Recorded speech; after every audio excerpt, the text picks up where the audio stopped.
I just realized Ooh, that I should have had that fade out, but I didn't do a fade. I like that one.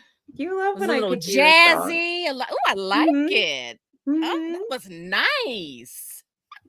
I'd like to Yay. find you a new song. Me love a good music. Me love a good music. We try, we try, we try. We do. We do. So, yeah. So how have Hello, you friend. been? Hello, Living friend. life and, you know, Stuff and things? and stuff and things, and stuff. And Uh, also, sidebar, apparently it wasn't my headphones that I couldn't hear out of the right. It must be my input in my laptop. So just wanted to share that with wow, you. your laptop is really, like, aggressively I trying to die. It's saying to me, listen, give me a break. Okay. Oh, Put me out the pasture. Yeah. Yeah. So whatever. It's fine. These are my new okay. headphones. I like them. They look nice. They feel really good on my ears. Good. Yeah. They're super Yeah. comfy. Yeah. Yeah. And they probably have good sound 'cause you got them from Guitar Center, so they're probably actually higher quality than, like, most of my stuff. And believe it or not, they're the only ones that actually had them in stock. Everyone else sold out. So there must have been probably some articles where they were mentioned on, like, top 10 list or something. But anyway, how have you been? I'm alright, yesterday was my burner day, so I was off yesterday. Since I Mhm. just kinda, like, bum around. Yeah. So I don't know, I've been trying to be productive, but, like, no I have, like, no desire to be creative whatsoever. And I don't know if that's, like, a January thing, like, we've been in the Mm, long, slow drag that is January, and, like, maybe like, when it starts getting, like, sunnier and a little warmer, I'll feel like if I right. just I've filmed and then stopped filming so many videos. Wow. It's just been like, "No, I don't like it," and I just stopped. Wow. I mean, that happens though. Yeah. Like, I like So making some my little sound rooms, I like making my little sound rooms. I I'm think loving that's because those. I don't have to, like, be on in front of the camera, Mhm. Mhm. and there Yeah. is that, like, piece of me that's really upset that, like, I, as a lady on the internet, can't really just turn on a camera and record. I have to, like, present myself to the camera, you know? I mean, you could. Would people be a-holes and make nasty comments? Possibly. You never freaking know. Possibly. You You know what I never mean? freaking know, and I get yelled at enough for stuff because I piss off lip bros all the time, All so the time. All the for time. existing, so, Yeah. you know, Well, they hate daring that, to so daring to critique something one must love, that's yeah, like they hate it. my They favorite hate thing. it. So did you get the new are you I know you got the new webcam. Are you using the new webcam? I'm using it. It doesn't look terrible. It doesn't look terrible, but it's just not The Razor like was this better. razor. Well, I I'm mean, not I'm using the I'm Razor not either, mad at so it. I'm not mad at this. What did I get? The Logitech C920 HD webcam. I'm not mad at it. It's good quality. It's mhm. just not on the level of this razor. Razor, can I just have a moment with you, Razor? Alyssa and I have Macs. We have Macs. We like the Macs. Okay, we bought these webcams a couple of years ago, and all we needed you to do was to truly make this thing Mac compatible and allow us to download drivers to keep this thing updated. And I don't know if I need to like sell my left arm so you can do that, but I'm kind of begging you. Please, Don't please sell make this. anything. I'm just saying, please make this Razer Kyo Pro 100% Mac compatible. Please. I beg of you, dear sir. It is very annoying. It is very annoying. But you know Yeah. what? My trick, the best trick that I have found is just keeping an old iPhone and using your old iPhone. Yeah. Yeah. But this is my first iPhone that I Oh, I bought have like 6 had years ago. many because they start to die and I get new ones. Yeah. Like this Yeah. one's already starting to slow down, which I think is funny because it's not that old. And I'm like, what are you doing, iPhone? Stop it. Right. Right. Um, Stop with your But nonsense. I thought we but had a here I class am. action lawsuit about this. What are you doing? What are you doing? Anyway, any podcasters out there who, are you in webcam hell? Has your webcam died? You had to go to a new one that you haven't used before? Share your woes with us. Share your Yes, woes. yes, yes, yes. Before we get into our currently reading of what we've just finished, let me just do a quick Mhm. little ad to remind folks that we have a community reading schedule, and our Woo-hoo. February read is Vengeance is Mine by Marie. Is it Endai? I'm not sure.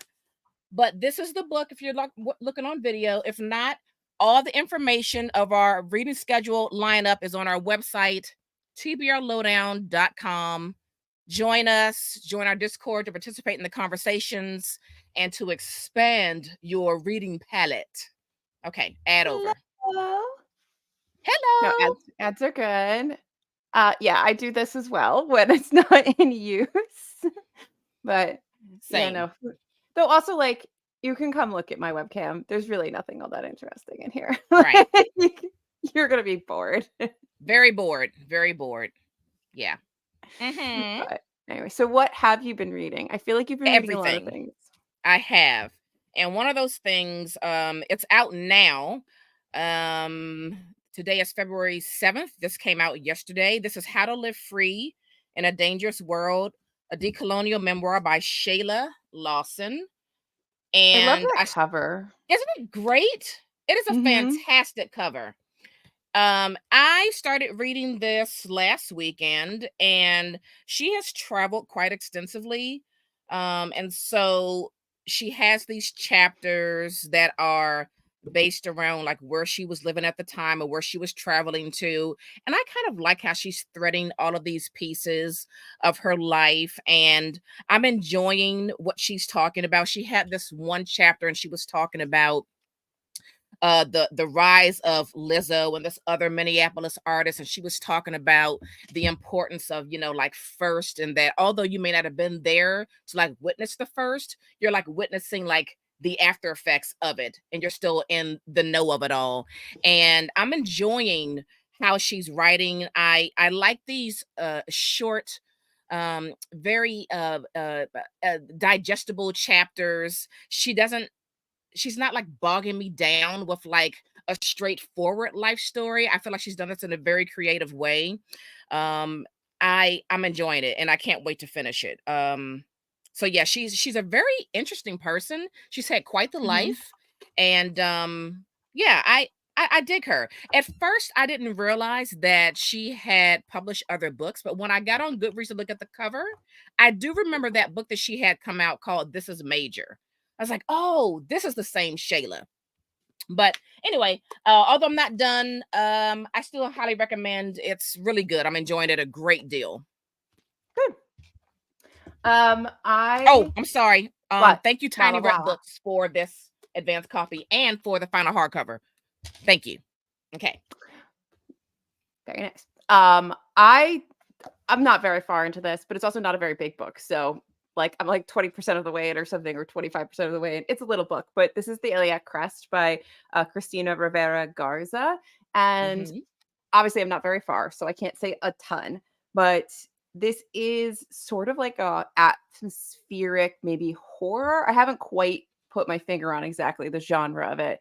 Mm. That is supposed to talk about the women who disappear in Mexico.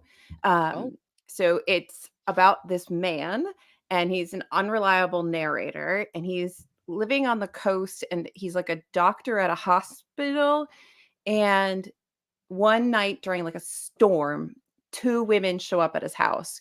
One he knows and one he doesn't. And then the story sort of unfolds from there. It's got like incredible, the writing's really good.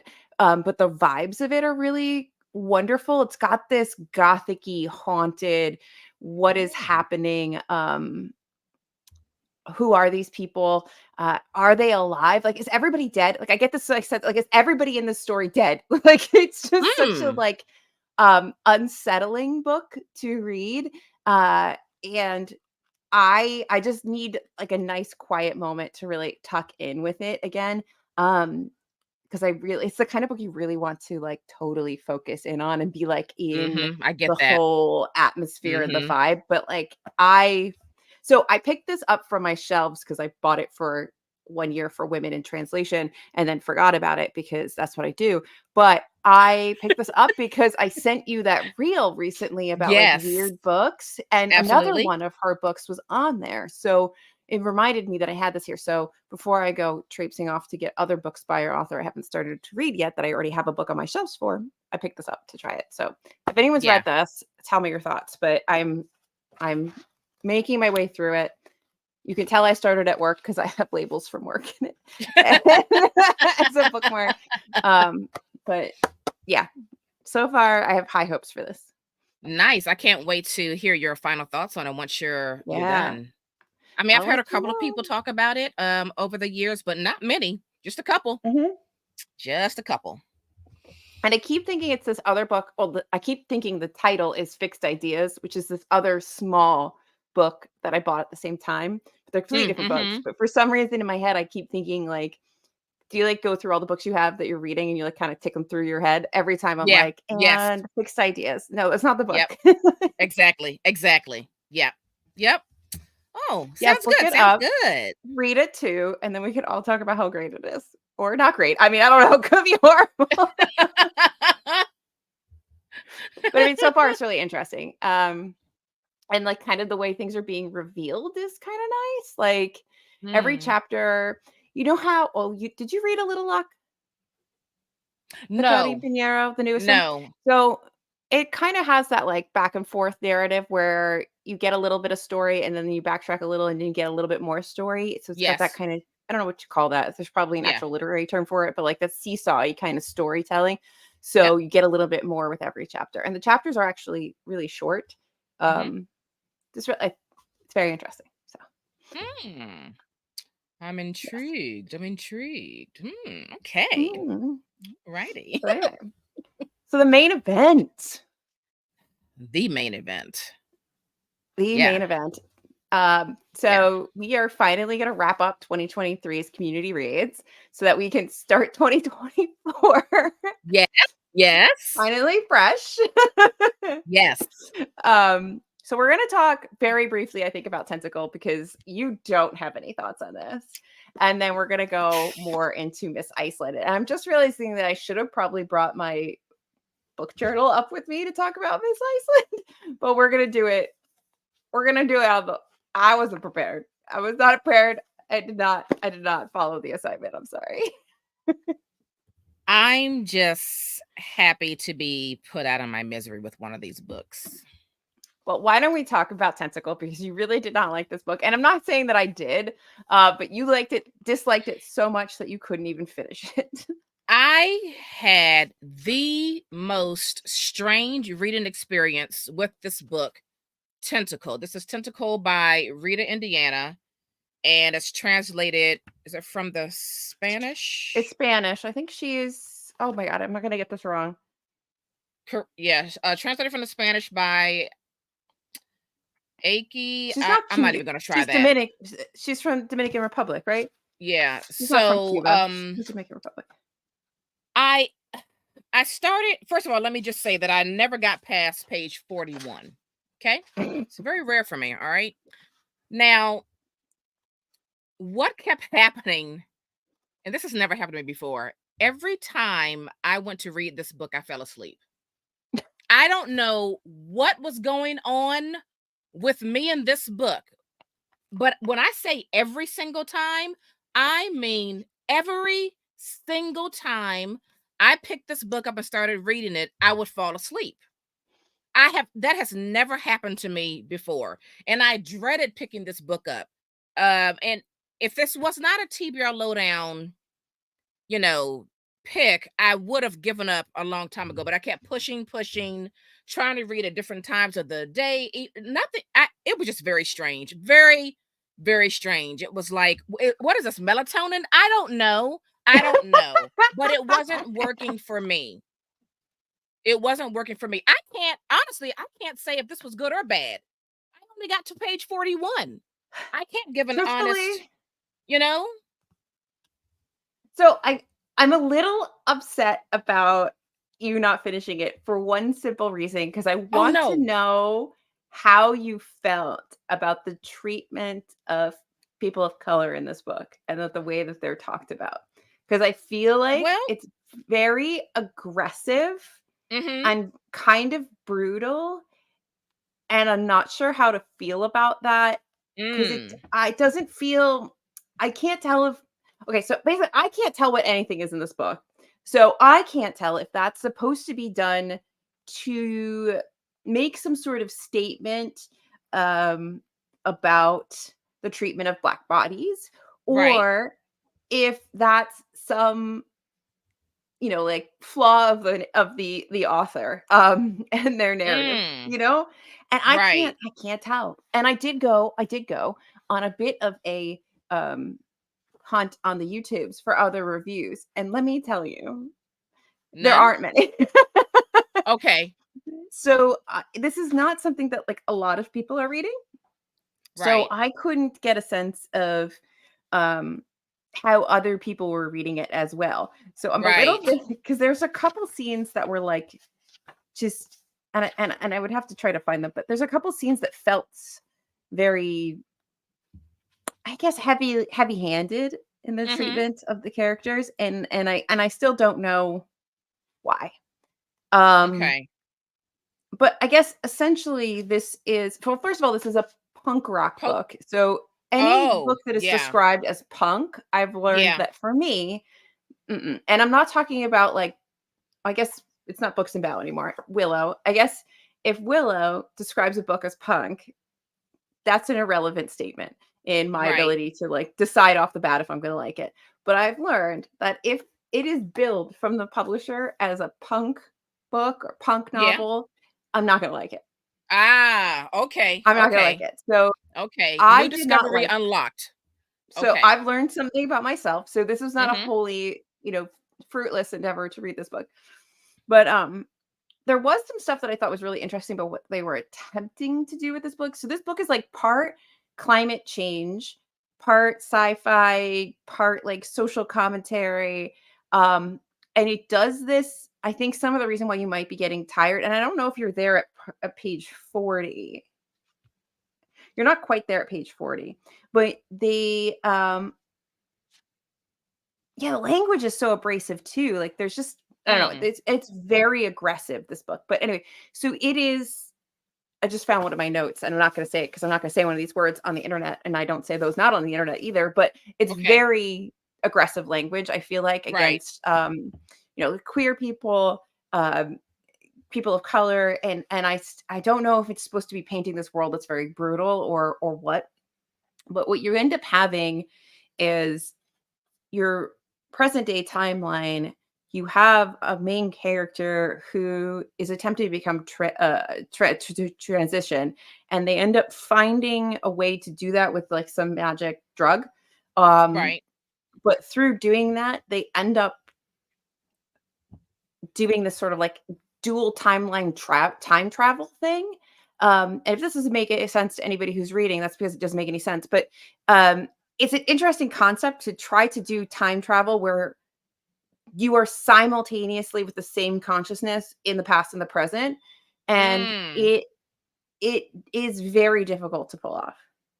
mm, And I don't think that it happened in here. Um, okay.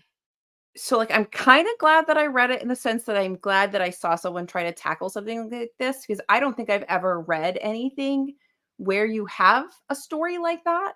And Right. it's not that you're flipping really, I mean, you're flipping back and forth between POVs, but the character isn't flipping back and forth.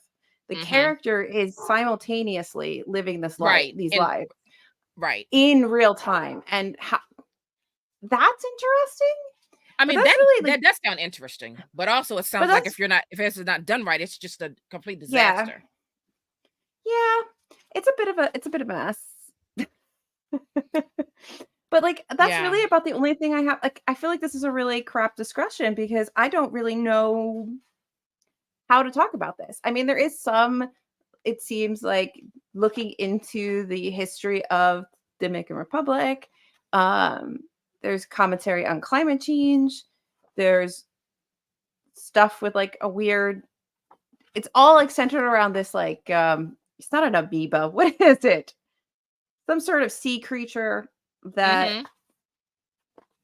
that they have to that becomes the thing, the like the almost godlike creature that controls the universe. I don't. It's weird. I Yeah. didn't get it. I would be very curious if anybody has read this and got it and can explain it to me. I would be happy to, yeah, I'd be happy to be schooled Yeah. in Tentacle. But it was weird. Sorry, folks, I just Yeah. couldn't do it. I mean, I tried. I mean, I tried. Again, very strange reading experience for me. And I You think there know were when like, you, like, fall asleep and you don't realize you fell asleep until you wake up? That's what kept happening. It's like, yeah, what? Yeah. yeah, yeah. And it is kind of weird, I think, because like, I don't know. I was just confused. Honestly, like a lot of the time I was confused and I didn't know. Mm. And we also Yeah. don't know that really just Try the reading translation. it. It's Was the translation just rough? You know what I mean? yeah. I don't know. Maybe I can find it in Spanish and make Jesus read it and then we can meet and talk There you go. about There you go. now yeah, I it was very difficult to follow, I feel like. I have a comment in here that just says, does sex equal grit equal punk? Question mark. So like I'm Oh. still trying to figure out what a punk book is. Like Right. Like, what does a publisher mean when they say this book is punk? Like, can we get just a a tiny set little definition. box of terms that go with what you're trying to describe this book as, or any punk Yeah. book? Yeah. I mean, I feel like this is the kind of thing that was like a very high concept book Mm-hmm. that I don't think was just it just wasn't done well. And I wonder if you had um somebody else attempt something similar that maybe is better skilled at writing, perhaps it Mm-hmm. would be clearer in some way. I know it sounds a bit insulting, but I don't know. It just feels like it was almost a concept that was too big for the author. That could very well be. That could very well be. Yeah. Like, I Okay. know that Well, they sing and that they have, like, a band and they do all this stuff, and right. maybe that's where they maybe songwriting is fine? I don't know, I didn't listen to the music, but, Mm-hmm. mm, I don't know. It was a lot. It was an aggressive book. I think that's, like, the word that I keep sticking in my head is, like, it was confusing and it was aggressive. Right. Right. Yeah. Mm. Mm. Well, interesting experience Interesting experience and for also me, not for painful. you. All you did was go to sleep. True. True. It's I do very have to say I strange. did have to make my Kindle read this to me, because I had an ebook of it as well, and make my Kindle read it to me often because Ah, I did find it difficult to stay in the text with my eyeballs. I did have to right. force myself to stay in the text with all of my senses. Right. Wow. Yeah, I wish there were other reviews because I'm curious as to what others thought about this book. And perhaps there are no reviews because perhaps those who have read it don't know how to talk about it. That could be a I thing think too. that's a lot of it. I mean, there's a lot of discussion. The things that I've seen, well, I've seen 2 reviews. One is a woman, who has the same, like, uncertainty of how to feel about, like, the aggressive treatment of, um, Black bodies and some queer bodies in this story. And then the other seemed to be very impressed with, I guess, the attempt of this book and, Mm-hmm. um, the way it handles a discussion about environmentalism. And some of the environmentalism stuff was interesting. Sort of this like there is sort of a futileness of all of it. That like we're already doomed and how much can we do to save ourselves, which I feel like isn't that like over the top of a sentiment. I think a lot of Right. people feel that way. Every day. Um every Every day day. Yeah. for various things, not just the Mm-hmm. environment, but Exactly. um yeah. So, I don't know. I can't say that I'm, like, glad I read it. Like, you coulda just told me that there was a book that did this. Yeah. Yeah. Um, but yeah. Well, Tentacle. It's let's yeah. put that one to bed. Put it And to I bed. wrote Put it in to bed. it. I wrote in it, so I don't even know if I can like sell it on. So it's just mine now. Well, you can trade it in at McKay. It's true, I can. Boom. Put it in the McKay pile. You know, Mhm. they'll take it. With all my arcs. That's right. That's right. Well, Yeah. But next then up, we have a good book. But then we have a good book. It is kind of sweet. I love this, and I I did did go too. on the hunt for some more of this author's writing. Um, so Miss Iceland, Mm-hmm.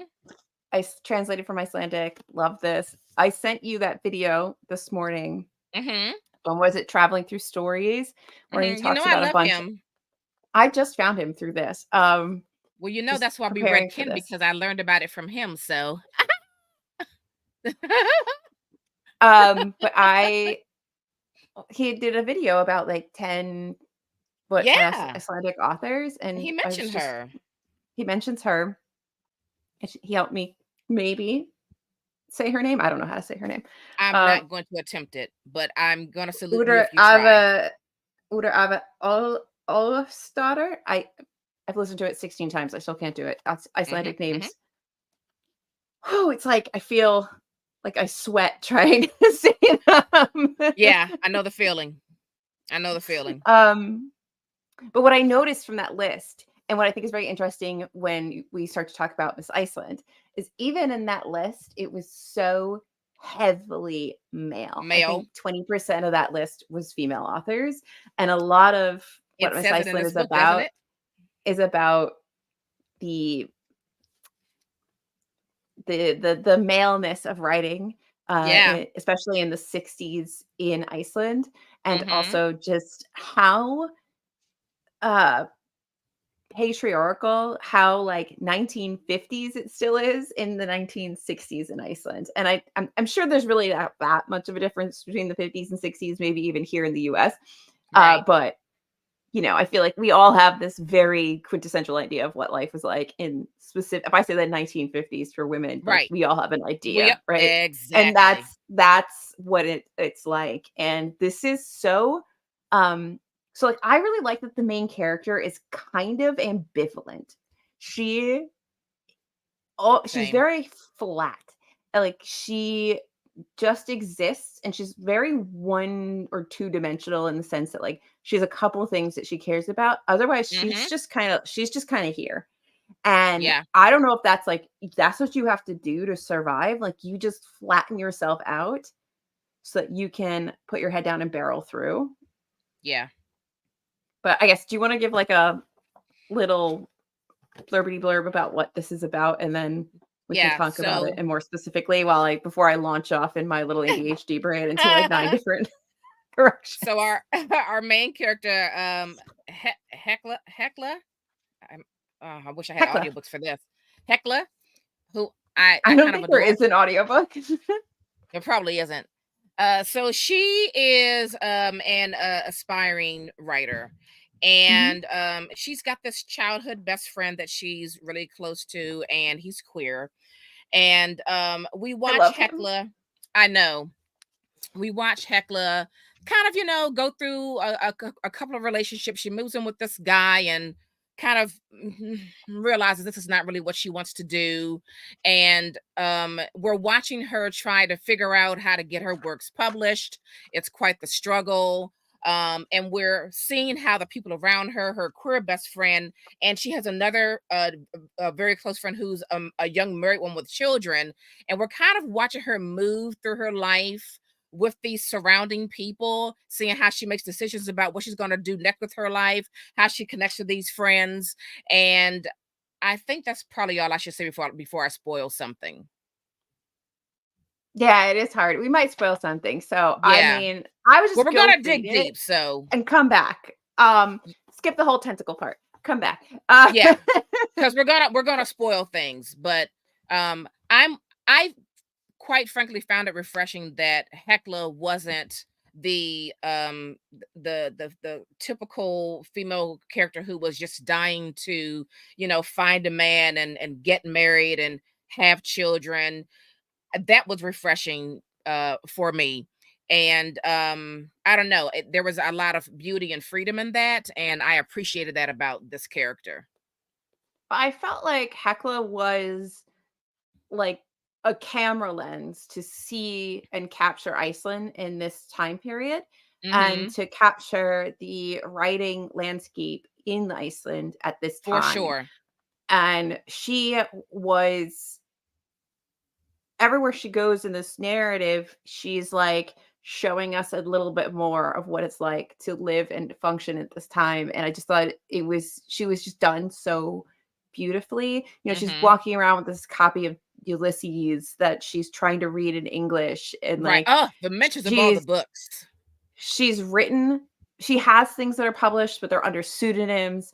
She Right. comes to Reykjavik from this little town, and she has big dreams, and she stands outside of these coffee shops where all these poets are, and if you're listening and you don't know that, like, Iceland is this island of readers and writers, and the amount that is written in Icelandic itself is for how many people in this world, or I should say how Mhm. few people in this world speak Icelandic and can read Icelandic. Right. It's a remarkable amount of literature that is produced. Like, this is a place of words and Exactly. stories. And so she's standing outside of these coffee shops and she's like watching these men, and you can feel that separation. You can feel how she's not allowed inside. And it feels Yes, the almost like insider something, outsider thing, right? yeah, and it feels like something almost out of like Victoriana. Like Mhm. she's in mini skirts and it's the groovy 60s or whatever. And she's standing on the outside of a coffee shop looking in.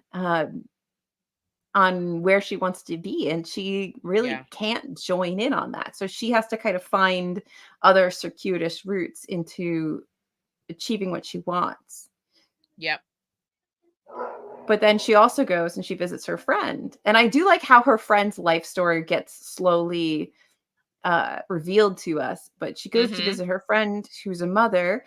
Right. Her husband's he's not out to sea. He's somewhere working all the time, like a laborious job, and how depressing her life is. Yeah. The queer best friend and the young married friend, they were the saddest to me. Mhm. My heart was breaking for them. Every time we got to, I wish I knew how to say her name. Izzy? I'm not sure. I'm just gonna call her young married lady. Every time we read parts of the young married lady speaking, all I felt were just such strong feelings of resentment and regret and sadness and hopelessness. It And was suffocating. it was very, very suffocating. And you could tell that, you know how someone is in such a rut because Mhm. they've gotten themselves in this life situation that maybe they initially thought was going to be great. And then they're in it, they're like in it, and they realize, no, no, no, this is really not what I want. I'm losing myself. I can't find myself. I'm feeling Mhm. stuck. I'm feeling restless. But you also try to put on an exterior of contentment, but you can see right through it. That's how I felt every single time she spoke, every single time. And it just made me so sad for her. She What wanted made so much me more, but she just was in that position of wife and mother. Yeah, and what made me extra sad about her was, she starts journaling. So remember, these are people of Yeah. stories. These are people of creativity, and both friends are incredibly creative people. And Yeah. so we'll call her Issy. I'm sorry to Yeah. all Icelandic people. Um, she starts writing in this journal, and she starts writing her own sort of stories, and they take this really Mhm. morbid turn. But the guilt that she feels for taking time Mhm. to do something simply for herself, and the fear that she has of her husband finding that she's taking the time to do something simply for herself Yeah. just broke my heart every time we touched on that in the book. Yeah. But Yeah. there is just this idea that your entire self, like if you follow the traditional roles of the time and you are doing what was expected of you as a woman, you were going to lose every piece of your soul. Yep. Yeah. And that broke me every time. Well, it really broke me because you start to notice like how she hides things, hides her Mhm, diary, hides a copy editing book. And then when her husband basically told her, like, what are you writing? Leave that nonsense to Heckler. I was like, mhm. oh, he just like Yeah. diminished everything that she was doing. I want to read that little part where she says, I write about what happens, but since so little happens, I also write about what doesn't happen, the things that people don't say and don't do. Mhm, I felt that she was so creative and you could just see the budding potential in her, but you also knew by reading this that it was never going to go anywhere. And that was mm-mm, also heartbreaking. mhm. That's Oh, why it was all so of her tabs are heartbreaking. blue because I nicknamed her Blue because it was so sad. It is really sad. And I feel I just felt so happy that I don't have that life. I couldn't survive. I Yeah. Yeah.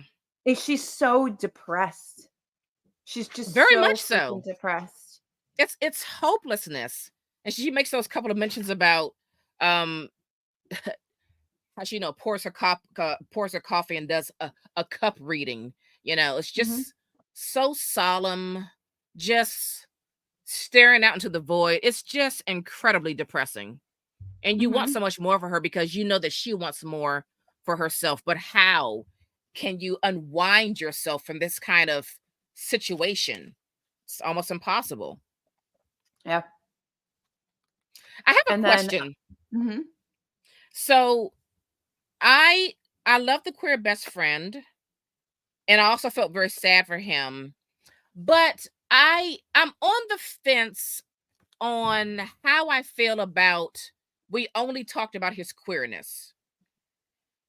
I I I felt like I wanted to hear more about his aspirations. Like they kept making little tiny mentions and nods to his talent for sewing. designing, the Mhm. gowns and make it sewing and designing. And I was like, I'd like for that to be fleshed out more. So I just don't know how I feel about it. I We were feel like always, you know what I mean? I know what you mean, but I feel like we couldn't have I feel like we couldn't have more from John with than him being gay in Iceland. And I think that's Mm. why it was so important for him to leave because in Mm-hmm. Iceland at this time, the only thing that defined him was his queerness Mm, because mm-hmm. it made him an outsider, Right. because it made him othered. I think that's why he's so obsessed with Martin Luther King. Like he's so Yeah. obsessed with somebody fighting for the other. Yeah. And he can't really live and be free to be himself until he is somewhere that respects him or at least allows him to be Mm-hmm. himself. Yeah. Because Okay. when you get to the end of the novel and he's not in Iceland anymore, spoiler alert, Mm-hmm. he is a wholly different person, it feels like. You can feel a lightness to him that isn't there. Yeah. He's a little lighter, But but they're there's still still a little bit of confined. right. There's There's still still a little bit things. of disappointment and devastation because he had the aspiration of going abroad and then finally being completely free.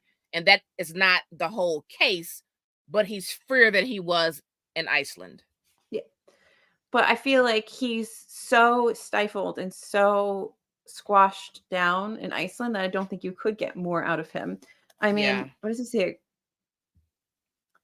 Queers get kicked out of the army, jailed if they're found out. They're looked upon as child molesters and communists. The Icelandic government negotiated a deal to make sure that there would be no blacks at the base. So like this is incredibly like Yeah. not tolerant society. They sent one over by mistake last year and they let him stay on condition that he never left the barracks. He had a tough time this summer because he couldn't sleep in the sunlight at night. And you know, he talks about all the abuse he receives when he's Mhm. on these ships, Yeah. and how he doesn't want to go out to sea anymore, and he keeps trying to find something else to do, but he can't. There's nothing to do. It's also Yeah. a time in a country where you're so incredibly limited. Like it seems like it's not just that like society is limited in its tolerances and its open-mindedness, but also there's not enough like economic uh, options for Opportunity. Mhm. people. There's no For sure. opportunity. There's just you're all just kind of like stuck on this island, and it just seems so stifling.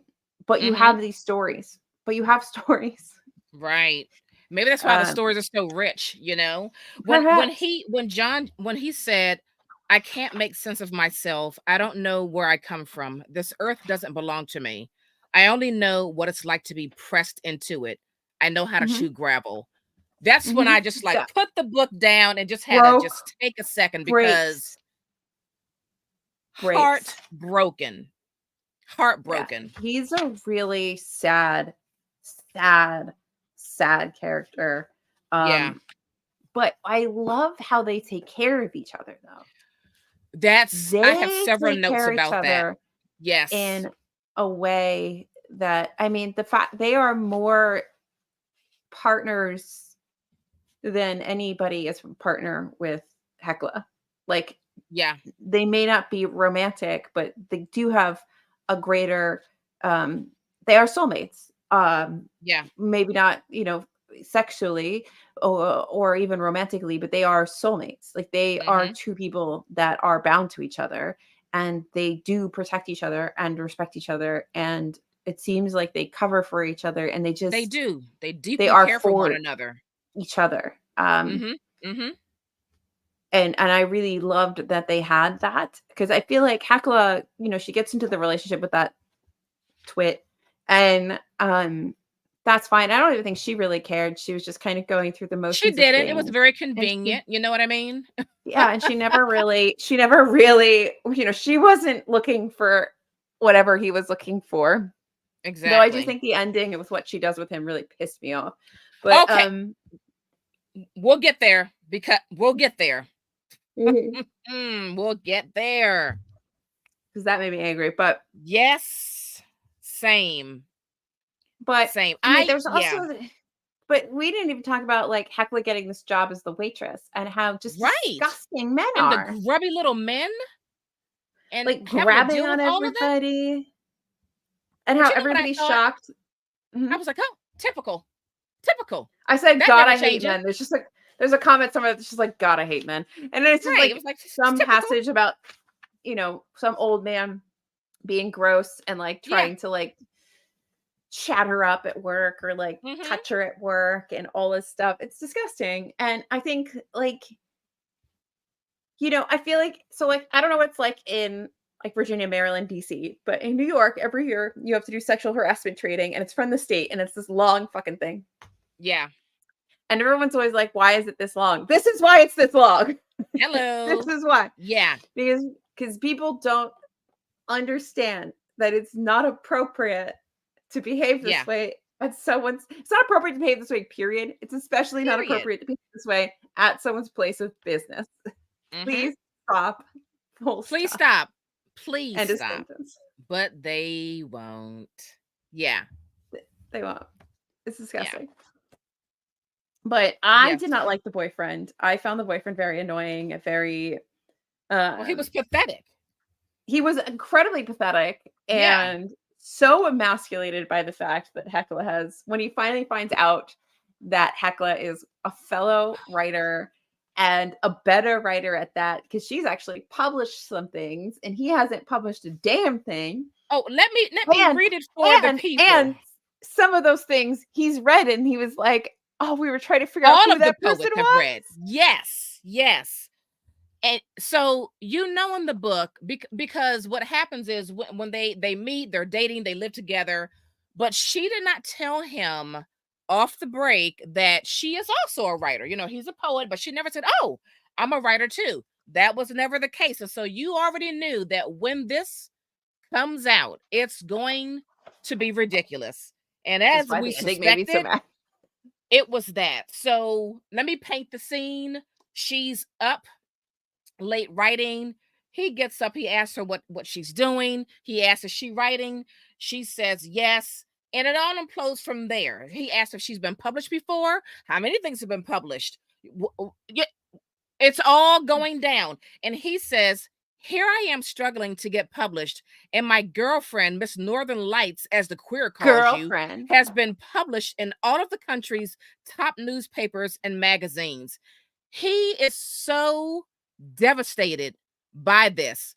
And from that point on, he's just weird about it. He's so pathetic. He can't handle her talent, nor the fact that she's been published. He can't handle it. It starts eating at him in such a way where he has stopped sharing with her his poetry. It's ridiculous. But we knew it was going to happen. He says a little later, no, you don't want to be an ordinary woman, Hecla. No one is asking you to write. Why do you have to do everything like me? She did this before you, dude. Exactly. Right? You were irrelevant. You are not important. Sit down, touch grass, leave her alone. Exactly.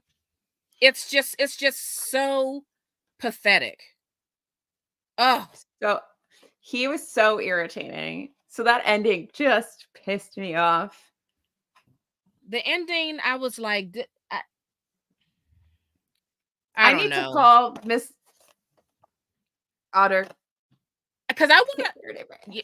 I need to have a conversation. Why did you make that choice? Because that was a choice. That was a choice. That was a choice. Give that up. Okay, we're talking about it now because I have two questions. Give it. If you don't want to be spoiled and angry, just hop out and come back. All right. So, I'm just going to read his letter. That last bit. Okay. So he says, "Dear Hecla, thank you for the manuscript. I read it in one session and shut myself off.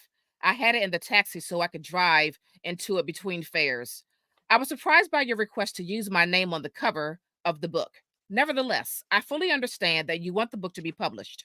At first, I thought it was preposterous for me to appropriate your work, but after careful consideration and consulting my girlfriend, I don't know her name, about it, I am willing to accept your request.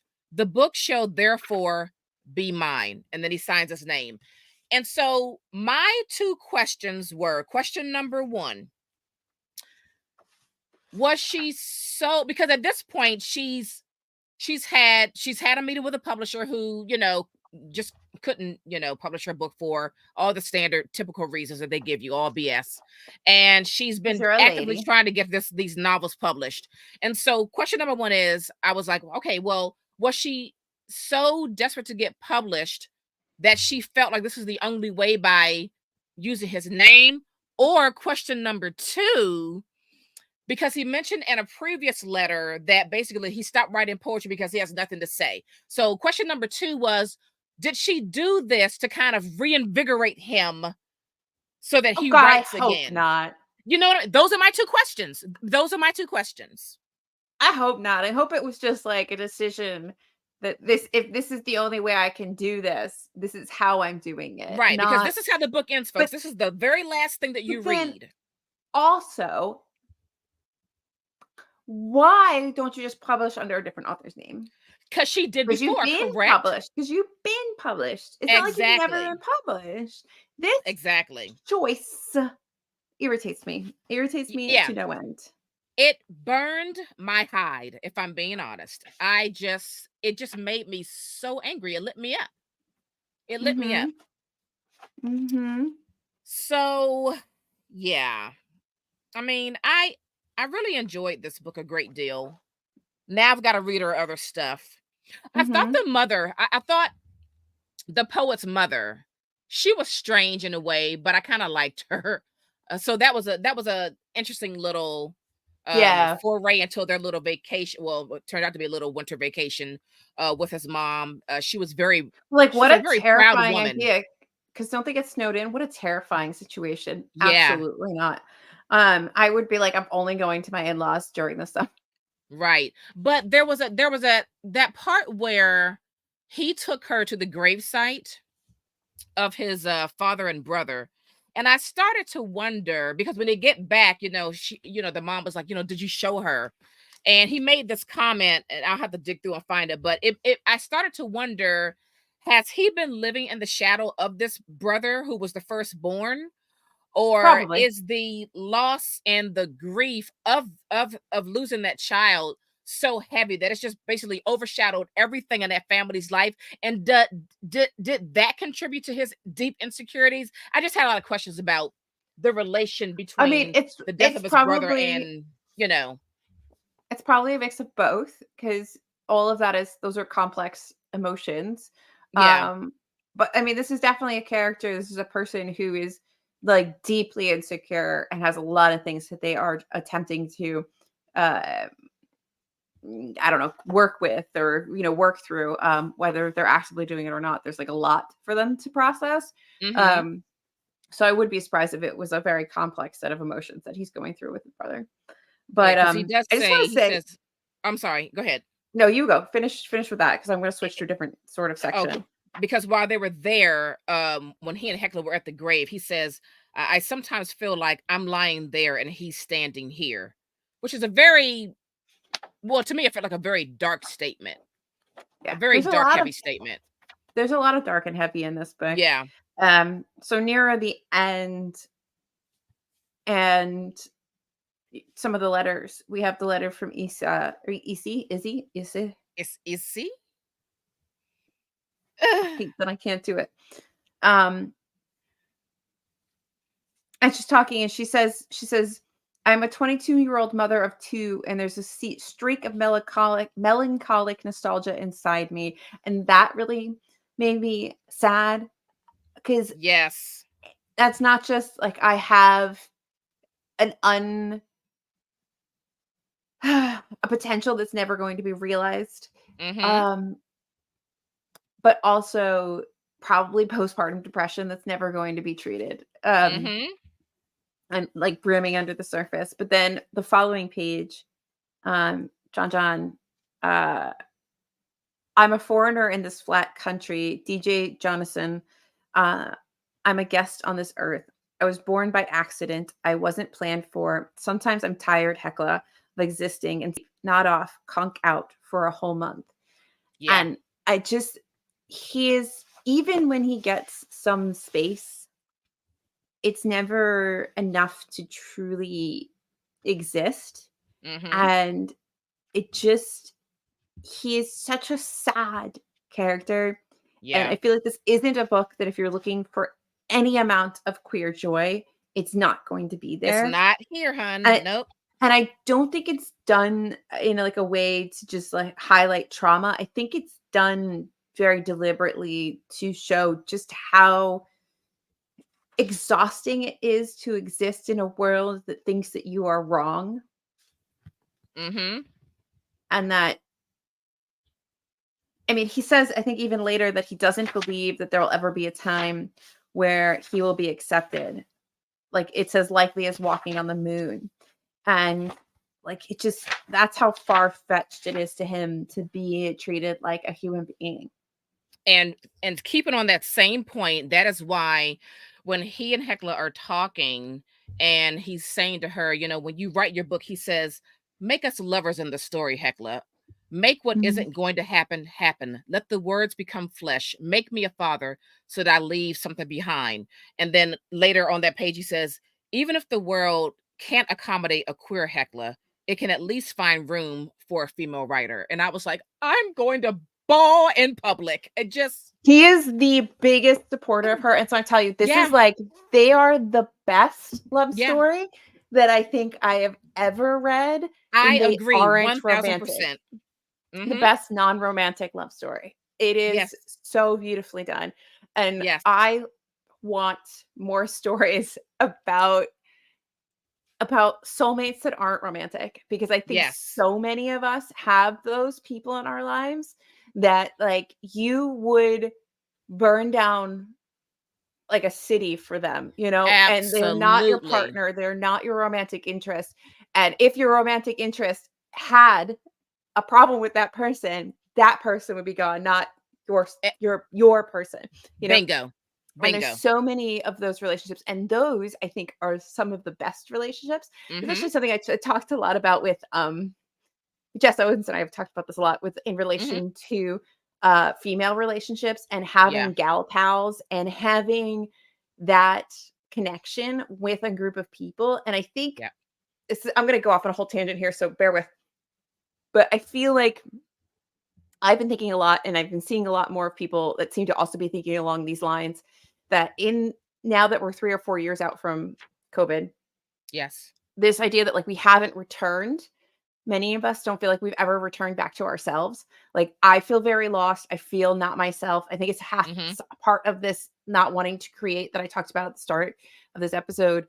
Um, but there is this sort of lack of self, and or the self you knew, and how do we reconnect with that? And that and this displacement of people, even though we're sort of a lot of us are in the same place, we still Yes. sort of displaced from each other. Mhm. And it's kind of lovely to see people have these relationships that are just so fully connected.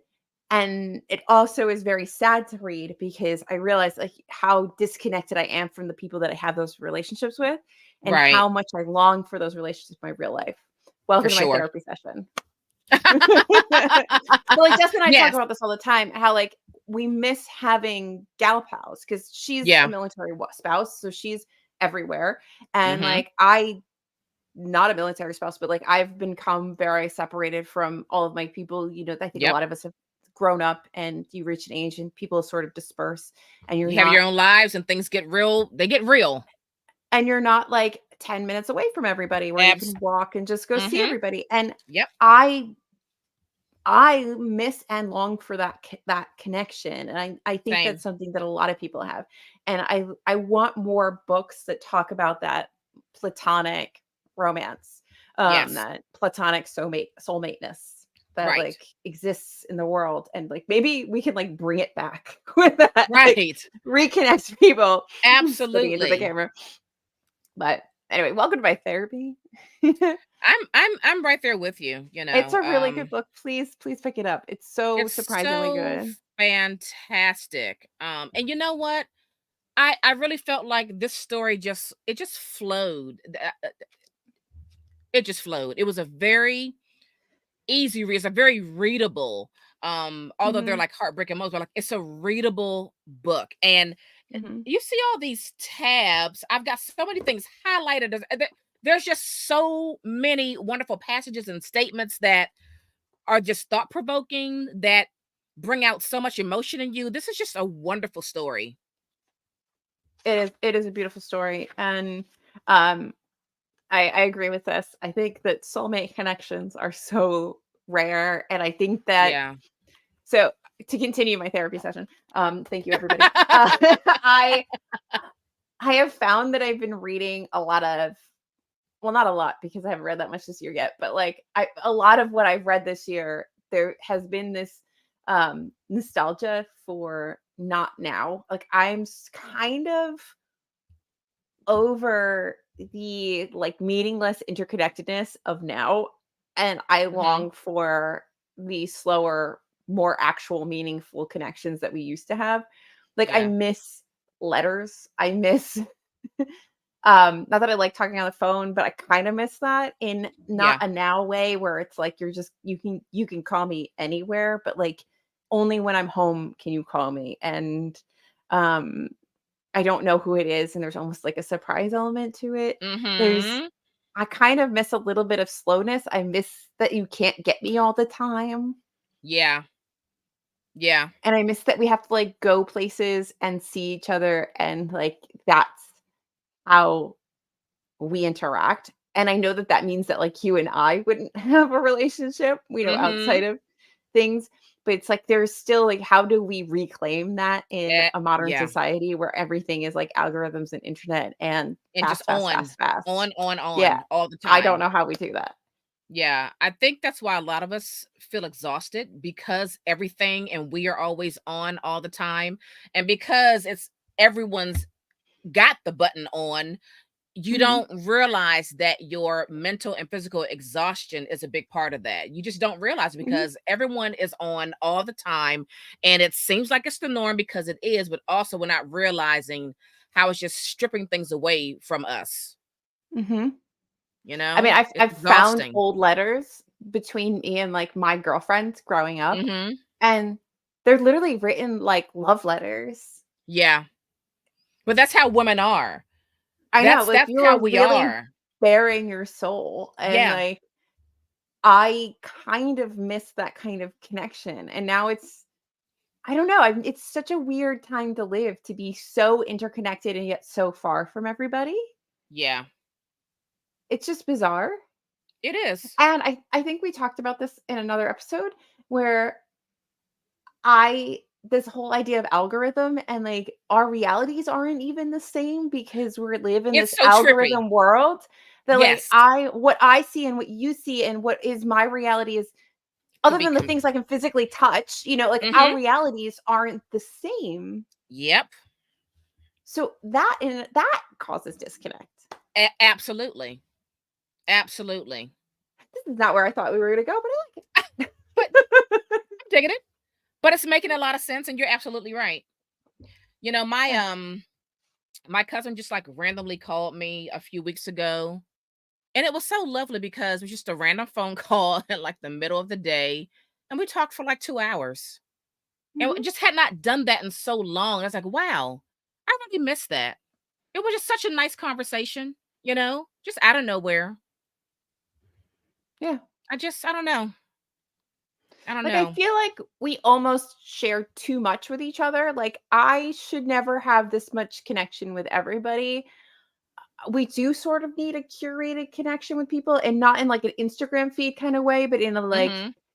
I'm going to summarize what happened this week to you in a letter way. And not that Mhm. like I'm going to tell you every 3 minutes what's happening in my life Right. Right. because it's too much. Mhm. And then it's too much to process. Whereas if you get it in like chunks, it might be a little easier Right. to process. Right. It's that level of like anticipation of like, oh, I can't wait to hear from so and so. We don't have that anymore because we're hearing from so and so Mostly I'm all annoyed day, with every everybody. day. I'm like, leave me alone. Yeah. I mean, it's 'Cause tough.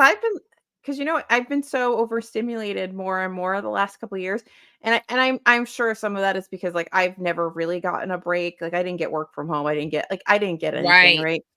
But I have been thinking, especially the last couple of weeks, I don't know why, but and it seems to happen now, like, every 2 months, whereas, like, it used to happen, like, every 5 or 6 months where I'd be like, "I need to disconnect and just, like, leave society, like, Mhm. for some period of Mhm. time, and I'm like, I need to, like, build a tiny house in the woods that I can just Yeah. go to.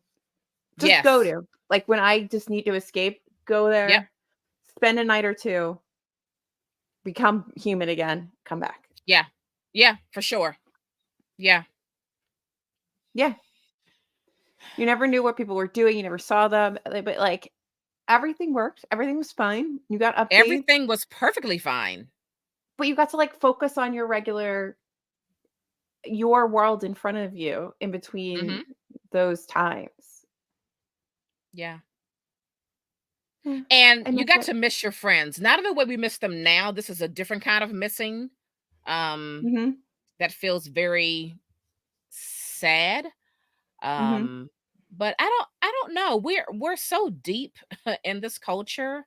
I don't know Mhm. how we get any of those norms back, and everything just continues to advance and progress. And I I don't know what this looks like 5, 10, Yeah. 20 years from now. I just don't know. I don't, because so many would feel like that's called going backward, but I don't know. I think I don't want to think about that. It makes me a little sad. Yeah, I mean, I can't. I know as much as you do, which is nothing. And I just know that, like, I feel like this discussion that keeps happening about things like third spaces, like, we all need something else. I think that Mhm. the internet and social media has taken over too far, and that it has a lot of benefits and pluses. Like we're here talking right now, and I think this is lovely. It connects Yeah. people like across the globe. I think it's um sad and horrible, but you can watch what's happening in like Gaza, and you're like, you can't tell me, like a lot of like the wool is pulled off of people's eyes for things. Is Mm-hmm. my point. Yes. Um, so I think that that's fantastic, but then it can also be manipulated and used for negative. But that's everything in this world, That's so that's right, not right, new. right. But we've lost that like physical, tangible thing. It's gone so far that you don't just go, and maybe it's also a function of being an American, and we don't live in a society in a country that has like walkable cities and Right. like public transport everywhere and all these things. Mhm. So going out and just excuse me, meeting people or just interacting even with your own environment Yeah. becomes much more difficult and much more intentional than it would be if you could just walk down to the Yeah. local restaurant. And because when I lived in a town that was walkable, I knew everybody in that town because you Mhm. went to all the small businesses, you went to the restaurants, and you It walked makes a around, a big difference. A big you know? difference. Yeah.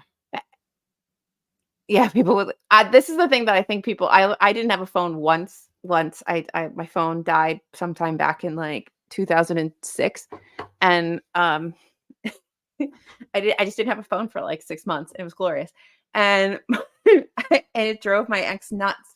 He's like, how am I supposed to know where, like, you just babe, we did this like 5 years ago. What do you mean how are we going to like meet up? You just tell me where to meet up and you trust that I'm going to show up there. Right, exactly. Exactly. This wasn't 2023. Right. Like we It's just just we've it's only had insane. cell It's phones. wild. It's wild. I don't Yeah. know. I agree with you 1000%. I agree. Yeah. It's just Yeah. interesting. I don't have answers. I only have questions. That is how I live my life. I have Yes. no answers Yes. ever. Cheers. Cheers to Well, that. I drank my wine. I haven't had wine in a while, so I figured I'd have some wine. So, Well, yeah. folks, please Please pick up Miss pick up Miss Iceland. I think this is Iceland. fantastic. Pick it up. It Pick is it up. sad, but it is glorious. Please read It this. is. It's so good. It is. It's And it's wonderful. made me want to read the sagas because, like, the sagas are Yeah. so deeply embedded in Icelandic storytelling that That was I mentioned need in to here read too. Did them. you see that? Mhm. Yeah. And yeah, I know Jesus has this compendium Mhm. of Icelandic stories, but I don't want to read his because he won't let me write in it. So I have Right. to so Get your own, darling. I got Yeah. myself an ebook. I'll just write on it in my script. My scribe, not my script, my scribe, I and keep we'll forgetting you do have it. that. Yeah. I love my scribe, and now I'm looking at a book phone. I'm sorry. Come again? So there's a like Android based e-reader that's like the shape of your phone.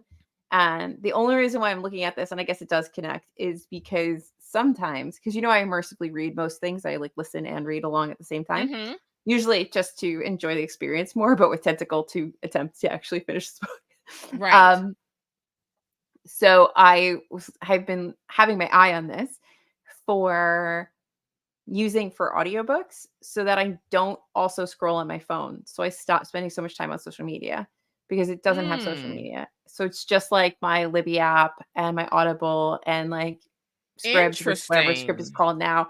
So in an effort to spend less time on social media, would it be in my best interest to have something like this? I don't know if I would read like an ebook literally on it that much because I Right. don't like reading on the small screen, but I guess in a pinch I could, but it's an e-reader screen, which is better than the phone for my eyes. But just with thought that I've been bouncing around, but it's expensive thought, so I'm not obviously jumping into it. But I want Wow. to not just mindlessly scroll on the interwebs quite as much. But that's a Wow. thought. Well, that's something new. Okay.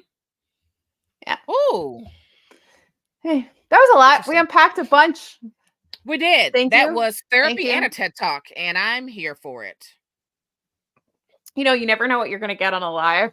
Hey, welcome to the party.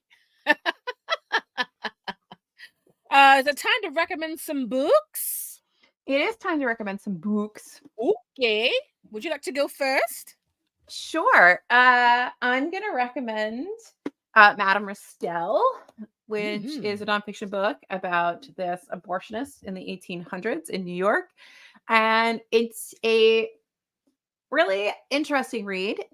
It's also a very frustrating read in the wake of Roe v. Wade being overturned. Um, it's very fascinating. She is an Irish immigrant. She comes over here. She was a servant in the UK, and she's like, "This isn't working for me." She's got this bum ass husband and a kid, or whatever.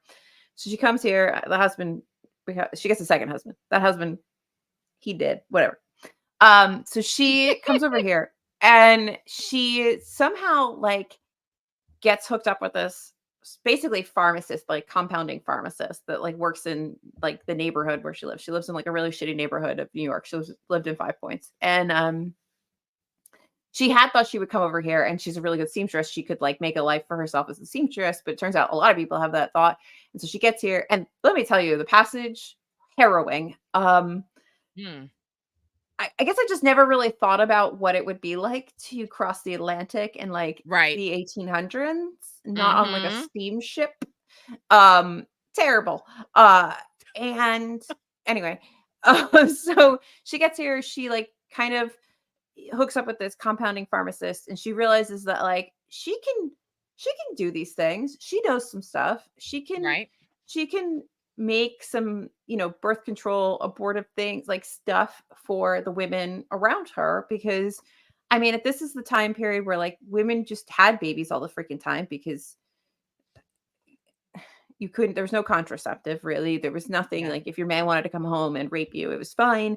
So you could have tons of babies, but you're also incredibly poor and you have to work. What do you do with all these babies? People were literally like giving them laudanum and putting them basically comatose until they got home, because what do you do? Mhm. Um, so she sees this niche and she sort of takes it, and she's actually not a very likable person, but she is a very interesting person and remarkable person and businesswoman. And the way that she establishes this business and she slowly grows it into a very legitimate practice of midwifery and birth control and performing abortions. And also alongside of it is all this history of the legality of abortions in the US. I mean, basically, for many years, it had been like when you have a quickening, as soon as you feel like the baby moving, then that's too late. But like anything you did before that, totally fine. Mm. So, and then over time, especially as more and more people come out, I mean, she changed her name to Madame Restell because, French people are just more, Right. marketable. Ooh, yeah. Um, Mhm. but she amasses this incredible wealth. She amasses like a sort of pseudo fame, especially in New York. She has a really thriving practice and a very successful practice. Like unlike a lot of other people that were her competition, she doesn't kill anybody. She doesn't, have any known mishaps like that. She's got a pretty good, track record with her patients. She does do some pretty terrible things, like she steals a baby at some point, but she's not the best, okay? But she does end up, Okay. like, in jail a few times. Well, no one's perfect. She lives like she is Pablo Escobar in these Mm. jails, man. She is like a madam of New York, right? She's a very fascinating woman, but her contribution to, women's health and, um, explaining to women what their bodies are like is very, important, and she's kind of forgotten. But there's also this man, I think his name's John Comstock. I might have his first name wrong, who comes in and he has all these like, so he's like the original incel, is what I feel like he's like. So he's Mm. like all about like pure, well, like religiously kind of evangelical incel, like where he's like, Mhm. Yeah. I don't believe in um anything amoral. Meanwhile, like he cannot help but like look at pornography and like pleasure himself. So like, and that's not his fault. That's everybody else's fault. Course So not. he Yeah. kind of comes in as like this vigilante in New York to like crack down on all the immoral things going on. And of course, Madame Restell, who has this like massive mansion across from St. Paul's Cathedral, like she is she is her that is his number one person to take down, and he does eventually bring her to court, and it's a wild ride, Mm. and there is some question about whether or not she may have faked her own death. Um, it's Plot interesting. twist. But then but then it's also really sad because you get to the end, and the afterword by the author talks a lot about, like, our current state and how, a lot of the things Madame Restell was protecting against and the things that Madame Restell and people like her were doing, to provide women the ability to, like, not die from things or, like, have a living or not, um to know their bodies, to all these things, you're rolling that back, and to go Yeah. back to like a Comstock law kind of world is a terrifying place, and it's a very uh, unsafe place, and yeah, so it's Mm.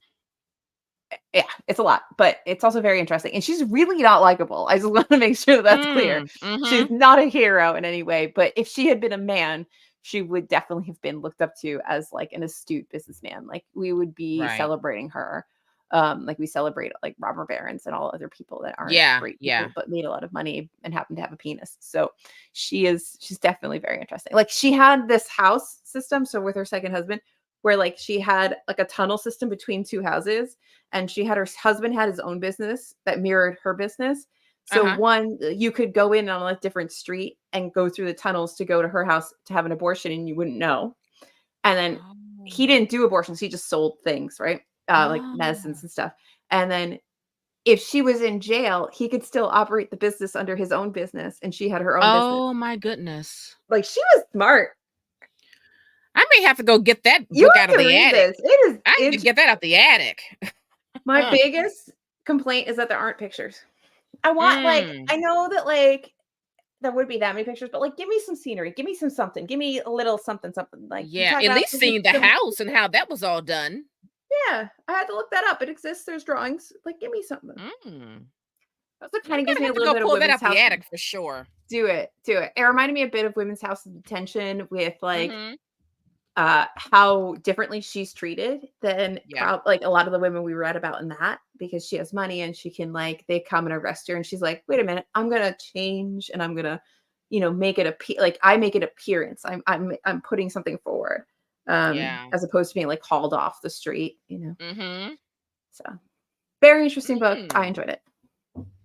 Okay. All right. Well, I am recommending Golden Seal by Maria Hummel. And Mhm. let me just tell you what it's billed as, and then I'll explain what that means. So it says, A gentleman in Moscow meets my brilliant friend. Okay. Now, That's coming out soon, right? yes. Yes. Mm-hmm. Yeah. Yeah. Um, it's a gentleman in Moscow, with the fact that she is a recluse and she lives in this fancy apartment. And it's my brilliant friend, only because the story is about two estranged friends. That's just Mhm. as deep as it goes, okay? Mhm. So in this book in the beginning, we are I've already forgotten her name. Lacey. Lacey, I Forget read this Lacey. last month. Lacey, this is these are older women. They're like in their 70s. So Lacey is in her beautiful apartment, Mhm. and she's just been told that her estranged friend, what is her name, Edith, had stopped by to ask if she was home and that she'd be back. And so Lacey is full of stress and anxiety. And so right off the top, you're kind of wondering, is this an enemy? Because the feeling is not friendly. There's no feelings of excitement or joy.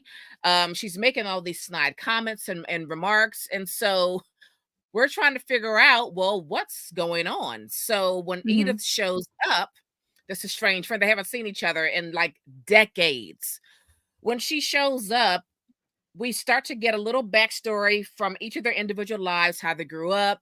Lacey's an immigrant. She has a wealthy family. Edith had a very abusive family. And so we get to learn about their upbringings to kind of push us through to understand like how these ladies came to be friends. And then we get to why Edith has really come by to see Lacey. And there are some things that happened during their 20s, 30s that were quite devastating. And they are having that come to Jesus conversation that Mm. was meant to be had decades ago that did not happen. And they are having it on this day. And it is brutal. You find out what they both did to one another, how they suffered from what they did to one another, and how these ladies have been holding on to this hurt and this pain and this anger for all of these decades. And it's quite sad to carry those kind of things for so many years. And although this was a hard and painful conversation, there was also some beauty in it to just finally be able to see these ladies get to say their piece, put all their cards on the table, just lay it out and to find some kind of a resolution. This is a very short book. It's like 221 pages, but it feels very big. The way she wrote it, but it was a powerful book. I really enjoyed it. I had a good time with it. I was very invested in these women, and being in the thick of their conversation, I did feel like I was like, peeking at the door, like looking in. Sometimes That I is your felt like favorite thing. I know, but sometimes I felt like I wasn't supposed to be there. Like, this is so deeply personal. It's such a raw moment. I felt like, oh no, maybe I should close the door and just walk away, but I also could not walk away because it was like You it was deep, nosy. so You nosy. cozy. But You're I so really enjoyed nosy. it. For such a tiny little book, it was just such a big story. But anyway, I recommend it. Golden Seal by Maria Hummel. It does sound really good. I do like people kind of having it out on the page. Yeah. Yeah. So I want to say this kind of like touches on immigration, love, desire, lust, marriage, infertility, motherhood, loss. It's a lot going on in these little bit of pages. So it's a small book, but the content is meaty. I love it. I'm here Yeah. for it. Yeah. Sometimes small books pack the biggest punch. Yep. Yep. Yep. Wow. This was a long live. Yeah, we talked a lot. Well, we had to have therapy in the middle of it. Well, yeah. Yeah. That was important. That was important. Well, folks, listen, follow us everywhere at TBR Lowdown. Yep. Remember, everything's on our website, tbrlowdown.com. Our reading schedule lineup, our information about our annual 12 Women, 12 Countries reading challenge, all of our show notes for our episodes, tbrlowdown.com. Now, listen, it's now February, okay? Let's share this podcast with some friends, all right? She's gonna do many sharing. Okay, how many this time? Let's I'm ready. share. So let me doing a be drum roll. modest on this fair Wednesday evening. Let me be modest, okay? Let's just say 15 people, okay? Just 15. 15. Okay, I think we were at 25 the last time.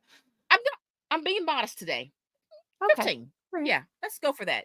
Just share with your friends and family, neighbors, co-workers. Folks like to read now. It's the sexy hot thing, so pass it along. Yeah. Did you know we're sexy now? So anyway, I think that's gonna do it for us. Any last parting words, my dear? No. Well, thanks for tuning in. Share this with 15 friends, and that's gonna do it for us. We're out of here. Bye. Bye.